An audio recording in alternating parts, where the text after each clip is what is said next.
Praise the Lord. கர்த்தருக்கு ஸ்தோத்திரம். கர்த்தருடைய நாமம் மகிமைப்படுவதாக. ஆமென். 1 கொரிந்தியர் 1:28 நாம் வாசிக்கும் பொழுது, உள்ளவைகளை அவமாக்கும்படி உலகத்தின் இழிவானவைகளும் அற்பமாய் எண்ணப்பட்டவைகளையும் தேவன் தெரிந்து கொண்டார். ஆமென். தேவன் அற்பமாய் எண்ணப்பட்டவர்களை தேவன் தெரிந்து கொள்கிறார். ஹல்லேலூயா.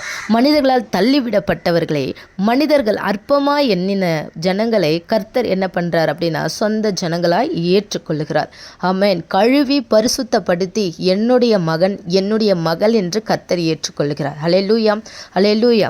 கர்த்தருக்கு ஸ்தோத்திரம். அப்படி தேவனால் கழுவப்பட்டு தேவனால் எல்லா பாவங்களையும் விட்டு மனம் திரும்புகிற தேவனுடைய பிள்ளைகள் மீது எந்த நேரத்திலையும் நம்ம என்ன பண்ணக்கூடாது? குற்றம் காணக்கூடாது. ஹல்லேலூயா. குற்றப்படுத்தக்கூடாது. ஹல்லேலூயா. அப்போ இவங்க என்ன தவறு பண்ணாலும் நம்ம குற்றப்படுத்தக்கூடாதா அப்படின்னா, உண்மையாய் மனம் திரும்பினவர்கள் தவறு செய்ய மாட்டாங்க. உண்மையாகவே தேவனிடத்தில் மனம் திரும்பினவர்கள் என்ன பண்ண மாட்டாங்கன்னா, மனம் திரும்புதலுக்கு ஏற்ற கனிகளை கொடுப்பாங்களே தவிர, அவங்க எந்த காரியத்தை விட்டு தேவனிடத்தில் வந்தாங்களோ அந்த காரியத்தை அவர்கள் மறுபடியும் செய்ய மாட்டார்கள். ஹல்லேலூயா. அதுதான் உண்மையான மனம் திரும்புதல். அதுதான் தேவனுடைய பிள்ளை என்கிற அங்கீகாரம். ஹல்லேலூயா. ஒரு பாவமும் செய்யாமல் தேவனுக்காக வைராக்கியமாய் மனம் திரும்பி வாழ்கிறவர்கள் மீது எந்த காரணத்தை கொண்டும் அற்பமாய் அவர்களை பார்க்கவே கூடாது.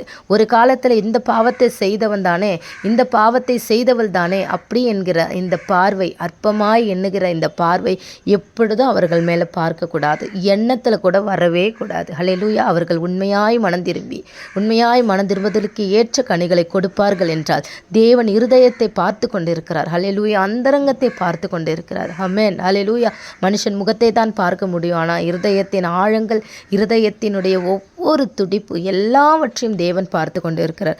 அதனால தான் தேவன் ஒரு எச்சரிப்பை கொடுக்கிறார். மத்தேயு 18:10, இந்த சிறியரில் ஒருவனையும் அற்பமாய் எண்ணாதபடிக்கு எச்சரிக்கையா இருங்கள். ஆமென். ஹல்லேலூயா.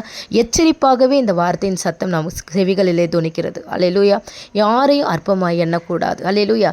இந்த நாளில் என்னை பரிசுத்தப்படுத்தி, என்னை கழுவி சுத்திகரித்து, என்னை ரட்சித்த என்னை என் தேவன் பாதுகாக்கிறார் அப்படின்னா, மற்ற சக மனிதர்களையும் அவர் ரட்சிக்க அவருடைய கரம் வல்லமையுள்ளதாக இருக்கிறது. அவருடைய கரம் குறுகி போகவே இல்லை. யாரையும் ரட்சிக்கக்கூடாதபடிக்கு அவருடைய கரம் என்ன பண்ணல? குறுகி போகவே இல்லை. ஹல்லேலூயா. அவரால் கூடாத காரியம் என்று இந்த உலகத்தில் ஒன்றுமே இல்லை. மனுஷரால் கூடாதது தேவனாலே கூடும். ஆமென். அவர் தம்மது சித்தத்தின்படியே, ஹல்லேலூயா, தம்மது சித்தத்தின்படியே யாருக்கு அவர் பிள்ளையா, யார் என்னுடைய பிள்ளை, இவன் என்னுடைய ஊழியத்தை செய்வான், என்னுடைய துதியை இந்த ஜனங்க சொல்லுவாங்கன்னு கர்த்தர் வேறு பிரிக்கிறாரோ, தேவன் தெரிந்து கொள்கிறாரோ, அவர்கள் மீது நம் குற்றம் சொல்லக்கூடாதபடிக்கு தேவன் நமக்கு எச்சரிப்பு கொடுக்கிறார். ஹல்லேலூயா.